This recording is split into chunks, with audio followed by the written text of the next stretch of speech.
News from around the globe. Hot, fresh, balanced and objective. On Unity. Hello and welcome to News Hour on Unity TV. The headlines.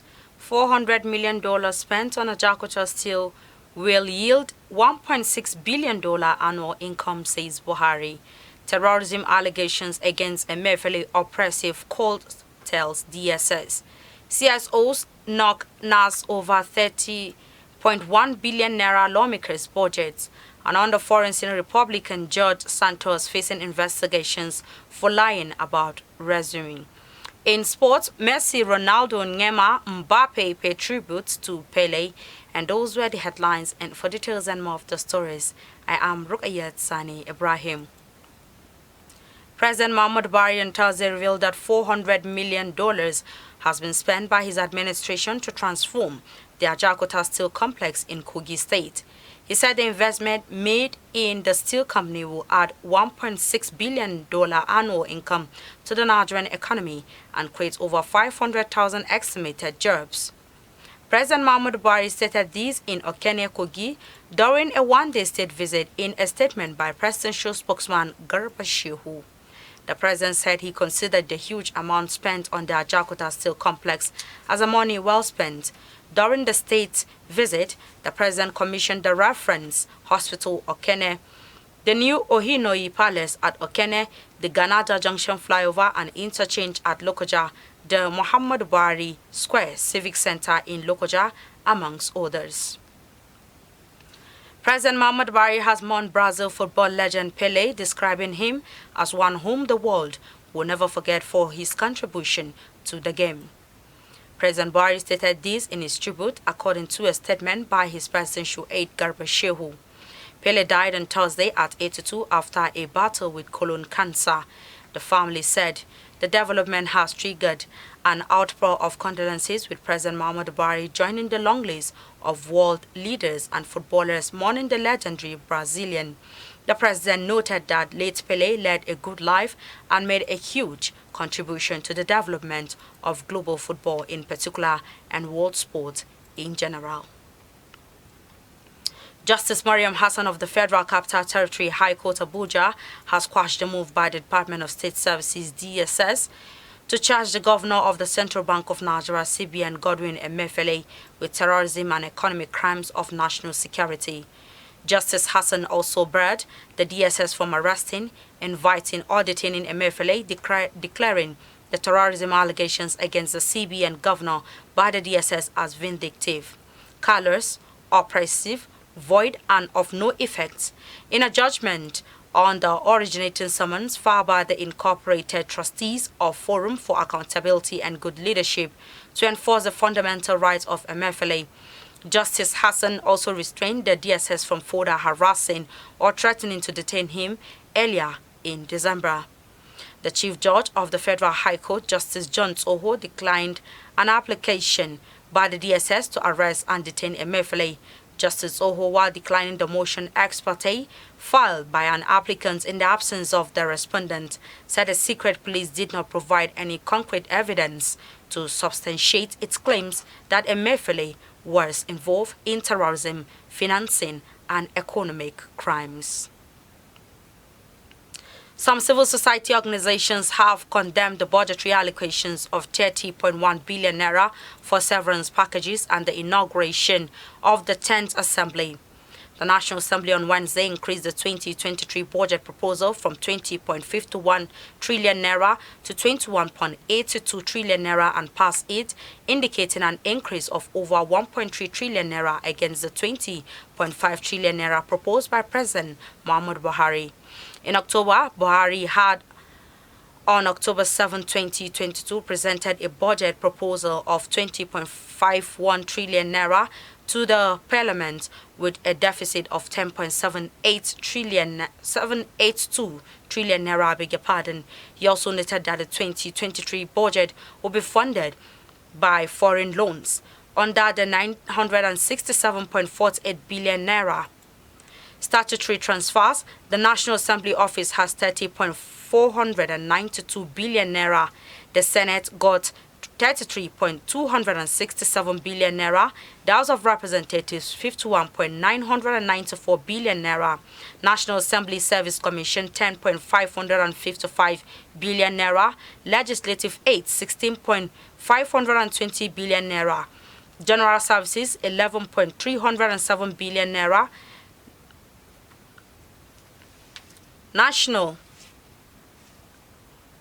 National Institute for Legislature and Domestic Studies 411 billion naira, orders at 30.173 billion naira for severance inauguration of outgoing and incoming 9th and 10th Assembly legislators, 10 billion naira for construction of NASC building, 2.5 billion naira for completion of the NILDS headquarters etc. The new figures 228.1 billion naira approved for the National Assembly as against the proposed 169 billion naira by the President reveal a surge of 59.1 billion naira in the lawmakers' allocation.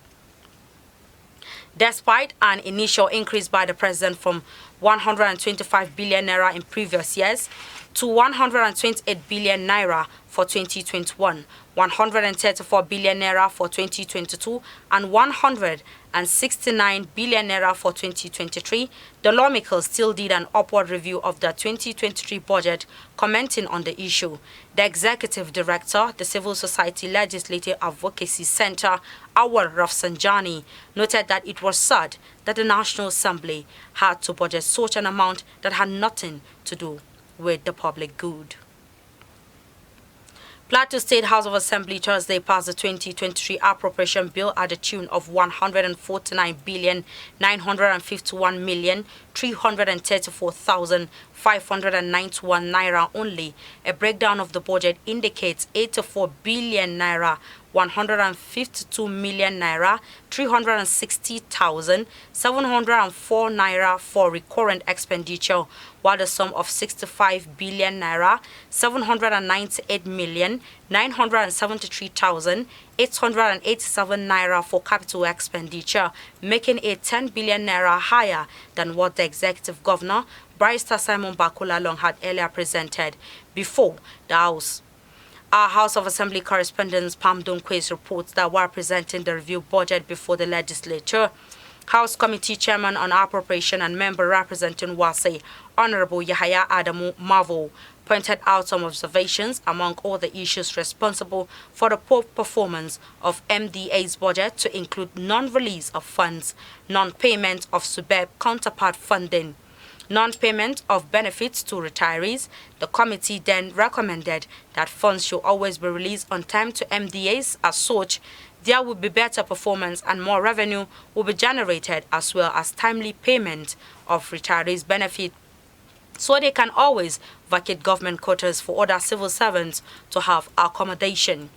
The Speaker, Right Honorable Yakubu Yakson Sanda, who presided over plenary, commended the thorough job done by all House committees during the defense, as well as the Committee on Appropriation, for presenting a very good document before the House. The gubernatorial candidate for the All Progressives Congress in Katsina State, Dr. Dikko Umar Radda, has disclosed that he will engage youths to fight bandits if he becomes the state governor in 2023. Dikko made the remark while addressing the large crowd that turned out to receive his entourage during his campaign tour to Batsari, one of the frontline local government area prone to banditry in the state. According to the governorship hopeful, youths will be trained, equipped and deployed to assist security agents in fighting bandits in the state. That way, they will be gainfully employed, as well as be involved in fighting criminal elements and protecting their areas from assailants.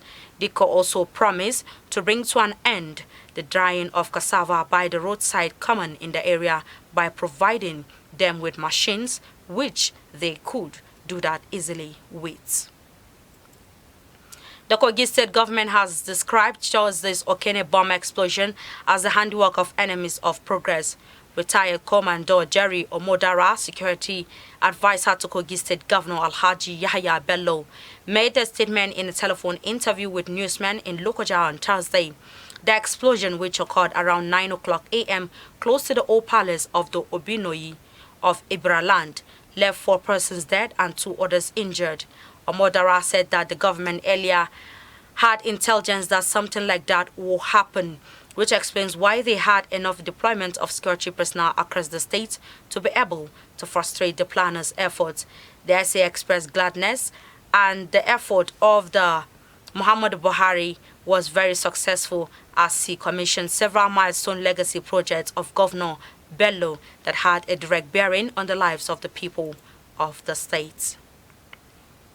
The police in Lagos is on the trail of a man that allegedly beat his younger brother to death for stealing in a school in the Ijede area of Lagos. The deceased, identified simply as Samson, was a private guard in a school in the Ijede, Ikorodu area of Lagos. He was alleged to have broken into some offices in the school on Monday and carted away some items which included 5 plasma televisions, an air conditioner, a Wi-Fi modem, pumping machine and a power generating set.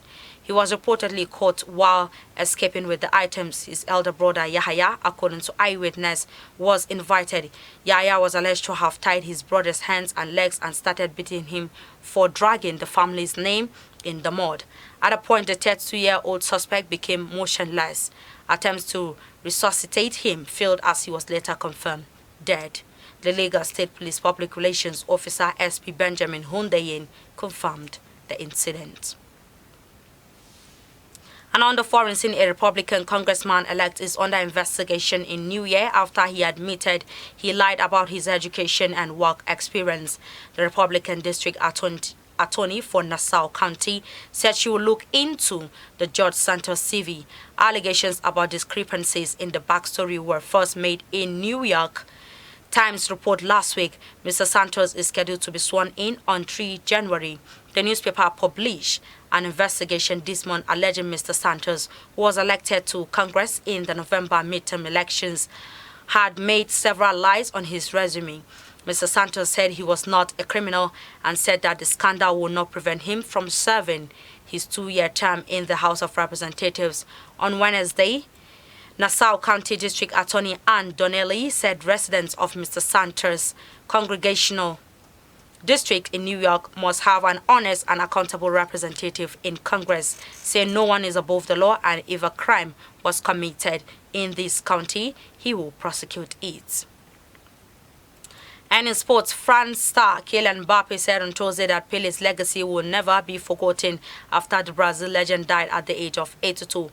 Mbappe, who received a message of congratulations from Pele when he played in his first World Cup in 2018, tweeted, "The king of football has left us, but his legacy will never be forgotten. Rest in peace, king." Brazil and Paris Saint-Germain superstar Neymar, in a tribute to his country's greatest sporting icon, said Pele transformed football into an art. On his part, Argentine's World Cup winning captain Lionel Messi bid Brazilian football hero Pele farewell on Instagram Thursday, posting photos of himself and the king taken in happier times. Similarly, Cristiano Ronaldo hailed Pele as a source of inspiration for so many millions. With this story, we've come to the end of our bulletin for today. You can follow us on our social media handles at Facebook, Instagram and Twitter at Unity Radio FM TV, respectively. My name is Rukayat Sani Ibrahim. Thanks for watching and enjoy the rest of our programs.